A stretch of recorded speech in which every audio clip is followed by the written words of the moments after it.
Sir last time ಥರ ಈ ಸಲ ಗೆದ್ದಿದ್ದೀರಾ, ಏನು ಹೇಳ್ತೀರಾ ಎಲ್ಲ ಮತದಾರರಿಗೂ ನಾವು ಕೃತಜ್ಞತೆ ಹೇಳ್ತೀವಿ.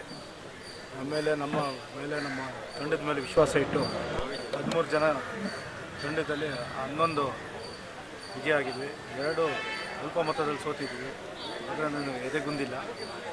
ಇದೇ ಥರ ಎಲ್ಲ ಸಹಕಾರ ಕೊಟ್ಟರೆ ನಾವು ಮುಂದೆನೂ ಹಿಂಗೆ ದೇವರ ಕಾರ್ಯಗಳು ಮುಗಿಸ್ಕೊಂಡು ಹಿಂಗೆ ನಡೆಸ್ಕೊಂಡು ನಾವು ದೇವಸ್ಥಾನ ಅಭಿವೃದ್ಧಿ ಮಾಡಬೇಕು ಅಂತ ಒಂದು ಚೌಟಿ ಕಟ್ಟಬೇಕು. ರಾಮಮೂರ್ತಿ ಸಾಹೇಬರು ಕಟ್ಕೊಡ್ತೀವಿ ಅಂತ ಹೇಳಿ ಎಲ್ಲರೂ ಸಹಕಾರ ಇದೆ ಅಂತ ಅಂದ್ಕೊಂಡಿದ್ದೀನಿ. ಹಾಗೆ ಆಗುತ್ತೆ. ಭಗವಂತ ಇದೆ ನೀಶ್ವರನಿಗೆ ಆಶೀರ್ವಾದ. ಹೇಳಿ ಸರ್, ಈ ಸಲ ಎಷ್ಟು ಒಟ್ಟಿಂದ ಗೆದ್ದಿದ್ದೀರಾ ಸರ್? 131 ನಮ್ಮದು, 170 130 ನಾನೇ ಹೈಯೆಸ್ಟ್ ಬಂದಿದ್ದು. ಇಲ್ಲೆಲ್ಲ ನಮ್ಮ ತಂಡನೇ 11 ಜನ ತೊಗೊಂಡಿದ್ವಿ. ಸೆಕ್ರೆಟ್ರಿ, ಟ್ರೆಷರರು. ಸರ್ ಈಗ ಅಜೆಂಡಾ ಏನಿದೆ ಸರ್, ಏನೆಲ್ಲ ಅಭಿವೃದ್ಧಿ ಅಜೆಂಡಾ ಮಾಡ್ತೀರಾ? ನೆಕ್ಸ್ಟ್ ತುಂಬ ಕೆಲಸ ಮಾಡಿದ್ದೀರಾ ನೀವು? ಸದಸ್ಯರುಗಳು ತೊಗೊಬೇಕು ನಾವು ಮುಂದಕ್ಕೆ. ಎಲ್ರಿಗೂ ಸದಸ್ಯತ್ವ ಕೊಟ್ಟು ಎಲ್ಲರನ್ನೂ ಒಟ್ಟಾಗಿ ಕರ್ಕೊಂಡು ಹೋಗ್ಬೇಕು ಅಂತ. ತುಂಬ ಜನಕ್ಕೆ ಅಸಮಾಧಾನ ಇದೆ, ಸದಸ್ಯತ್ವ ಕೊಟ್ಟಿಲ್ಲ ಅಂತ.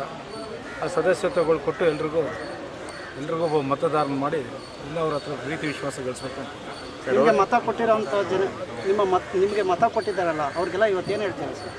ಸರ್, ಎಲ್ಲರೂ ನನ್ನ ಧನ್ಯವಾದಗಳು ಮತ್ತು ಸಹಕರಿಸಿದ್ದಕ್ಕೆ ಮತ್ತು ನನಗೆ ಹೆಗಲು ಕೊಟ್ಟಿದ್ದಕ್ಕೆ ಎಲ್ರಿಗೂ ನಾನು ಆಭಾರಿಯಾಗಿದ್ದೇನೆ.